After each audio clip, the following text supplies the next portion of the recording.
anao sy ny ankonanao indray manaraka ity fandaharana izay ifampahirezantsika ity sy ianarantsika ny tenin'Andriamanitra ary ianontsika ihany koa ny tenin'Andriamanitra ilay hoe mitondra hery. Androany dia resaka manokana isika ny amin'ny hoe aza matahotra fa miaraka aminao Andriamanitra, aza matahotra fa miaraka aminao Andriamanitra.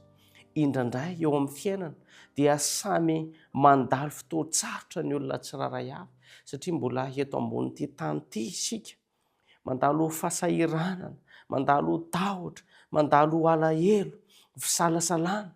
Indrandray ary dia mahatsiaro irery mihitsy isika amin'ity fiainana ity ary toa mahatsapa fa ahiliky ny fiarahamonina, ahiliky ny fianakaviana ary ahiliky ny ireo namana sy manodidina antsika.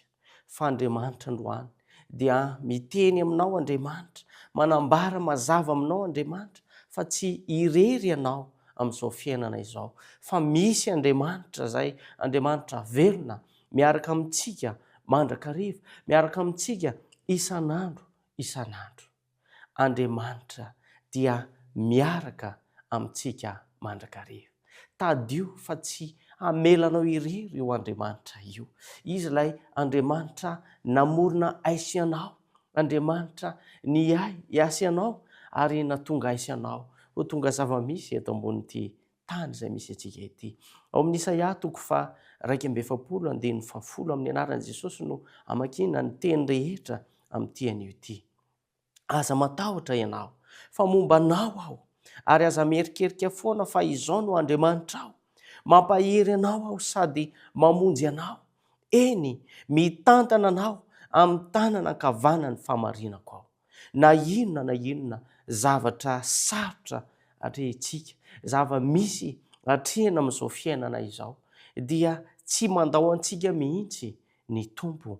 Izy no manome hery ho antsika, izy no manome fahasahiana ho antsika, na dia ao anatin'ny fahasarotana aza ny fiainana izay lalovana amin'izao fotoana izao.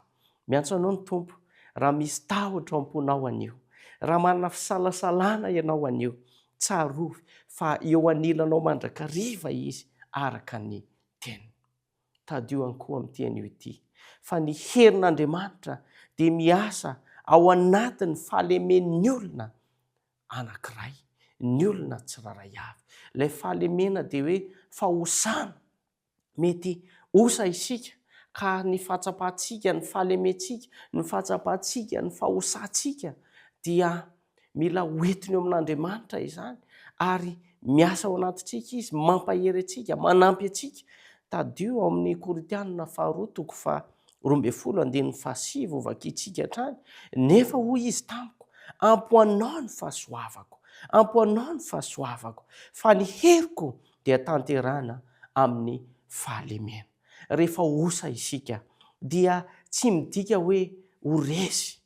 Amin'izay fotoana izay indrindra no anehoan'Andriamanitra ny herintsika fa ny zava-dehibe tokony ataontsika dia mila miantehatra amin'Andriamanitra, mila miankina amin'Andriamanitra satria zava-dehibe izany amin'ny famonjena aiso ianao ary mazava-dehibe an'izany ihany koa dia mamela an'Andriamanitra hiasa ao anatintsika ao anatin'izany zavatra izany.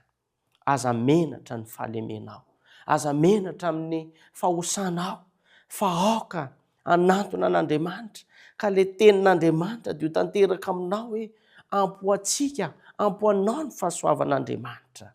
Ry namako, aoka hanolotra ny fiainantsika ho an'Andriamanitra isika. Fahatelo lehibe amin'ity anio ity sady amaranantsika azy dia hoe fanantenana sery vaovao ho an'izay miandry ny Tompo. Rehefa miandry sy manantena ny Tompo isika dia manana ilay fanantenana ao anatintsika, manana ilay fiadanana ao anatintsika.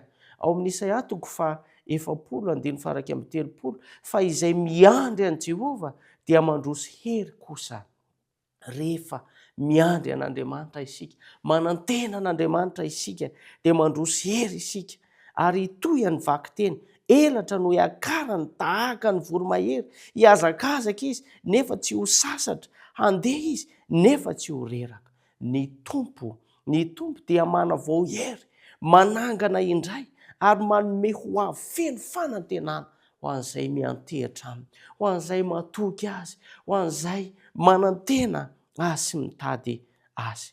Ry namako izay manaraka izao fandarana izao, ianao io mihitsy tsy natao iaina amin'ny tahotra isika, na natao iaina amin'ny fakoviana isika. Andriamanitra mahalala ny lalantsika, mahita ny ranomasontsika izy, ary efa manomana fandresena ho anao izy, manomana fahombiazana ho anao izy, na ela na ho aingana dia tsy ho diso fanantenana izay matoky ho an'i Jehovah. Aokontsika atoky izy ny tenin'Andriamanitra, ary ny tenin'Andriamanitra izay voaraintsika dia hitarika antsika ho amin'ny fiadanana sy fahasoavana. Ka miantso anao hatrany Andriamanitra, raha mandalo fakoviana ianao, mety ho reraka ianao, mety ho matahotra ianao, mety ho very fanantenana ianao, andao hanantona an' Jesosy Kristy, atolory an' Jesosy ny enta-mavesatra ao, ny alahelinao ary ny tahotra ao. Nataonao ity teny ao Mateo 5:9-20 ity: avia ty amiko ianareo rehetra izay miasa fatratra sy mavesatra entana, fa izao no hanome anareo ny fijaharana.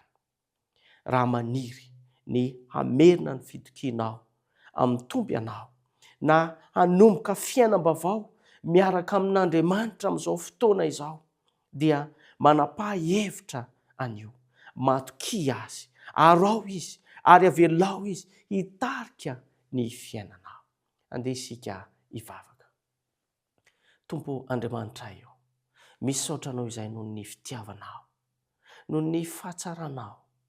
Ankehitriny dia nampianatra anay ianao, fa zava-dehibe ny fatokiana anao, satria izany fatokiana ianao izany no hitarika anay ho amin'ny fiadanam-po, hitarika anay ho amin'ny fiadanan-tsaina, ary indrindrandrindra hitarika anay ho amin'ny fanantenana.